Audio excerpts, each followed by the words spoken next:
That was good. That was really, really good. He went hard. He went hard. And we appreciate that. It was amazing. We can add a few more things, I think. Yeah. Can I be honest? Can I be honest with you for a second? Can I be vulnerable with you guys for a second? Because I feel like if I'm not vulnerable with you, it's hard for you to maybe open up to me later. But because Nate, he told a story earlier, and I just thought I could tell a story too. You know, I was in 7th grade. Is there any 7th graders in here? 7th graders? Where you at? Where you at? Wonderful. Wonderful. I was in 7th grade. And my brother, he is 4 years older than I am, and he came home, and he looked at my mom and he said, Mom, I want to bleach my hair. Right?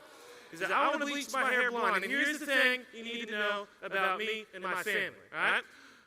I'm adopted. Right?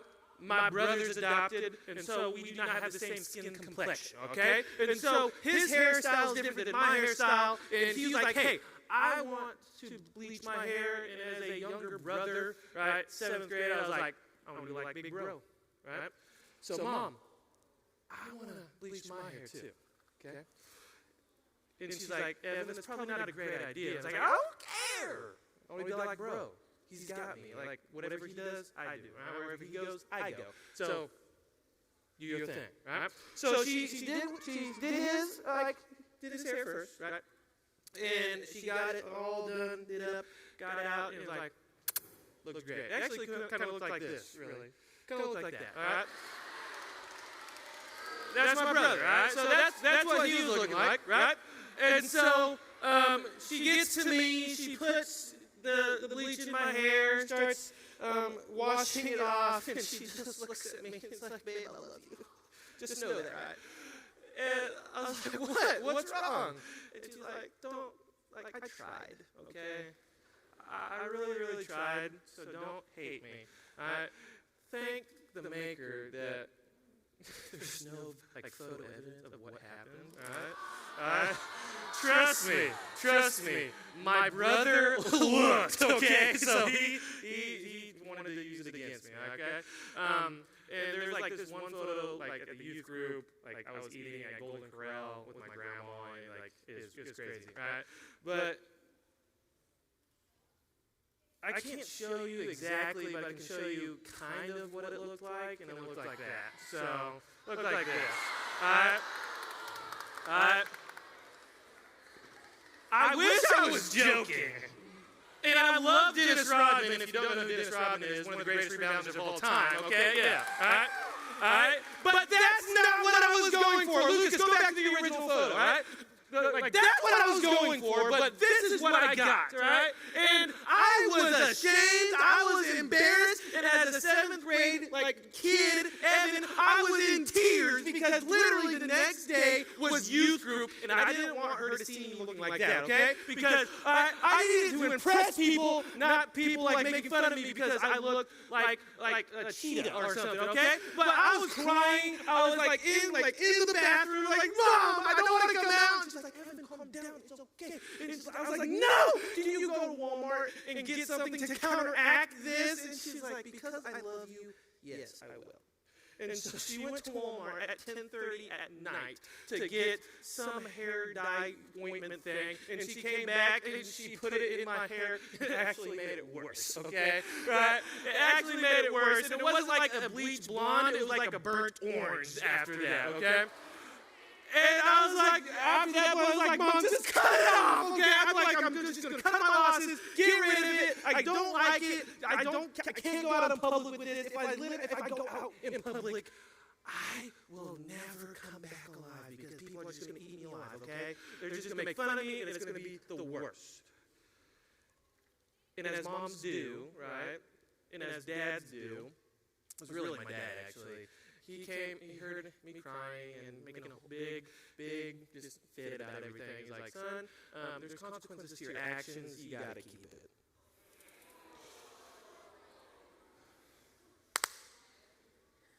I love my dad, just so you know. Right? And so we kept it. And I went to church the next day, and I had a hat on. And we started to play games and running around. People were like, Evan, you never wear a hat. What's going on? best buddy, Jeff, love him to death, he took my hat off and ran with it. And then there it was in all its glory. Just burnt hair like heaven. It was crazy. But I still remember to this day, I wish I could. I wish I could. But I still remember to this day the thought of being ridiculed and just made fun of and the shame that I had because of the decision that I made. And that's not what I got. I had people in my youth group, I had my youth minister come alongside me and he's like, hey, Evan, it doesn't look that bad, but we're here for you. We're here for you. And I still remember this day as like just feeling relieved that the people that, my community that I was around came alongside of me and didn't beat me down. And tonight, we're looking at the woman at the well, and there's some things in her life that people were beating her up for. Were making fun of. It was putting her out in isolation. And that's where we're at. In John 4, you see Jesus traveling with his disciples, and they get to this point in a little area called Samaria. And here's the thing about Samaria that you learn from Nate's song. Jews and Samaritans didn't hang out with each other. Right?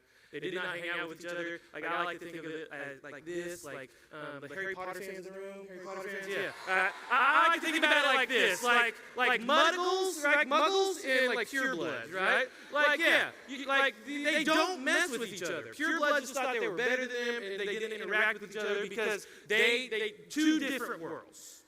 And especially two different worlds when Jesus comes up to this well where this woman was in the middle of the afternoon. You got to remember something. At that time, the middle of the afternoon, nobody went there. It was dead. Nobody went. It was wide open. And so she went there at that time to avoid people. Because she was ashamed of the things that was going on in her life. And so to her surprise, like she walks up with her jar, and she sees this guy just standing there. And imagine she's like, huh? And Jesus sitting there like, right? And she starts to dip her jar in the water, and she's like, hey, give me something to drink. Which was another, like red flag, because men and women in public didn't really interact with each other either. And so Jesus, talking to a Samaritan, right, as a Jew, and then also talking to a young lady in public, those are things that didn't happen.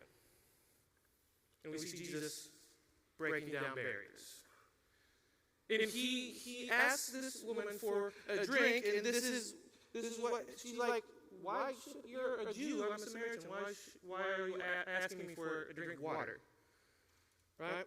And then you see in John 4:10, Jesus replied, if you only knew the gift God has for you and who you are speaking to, you would ask me if I would give you living water.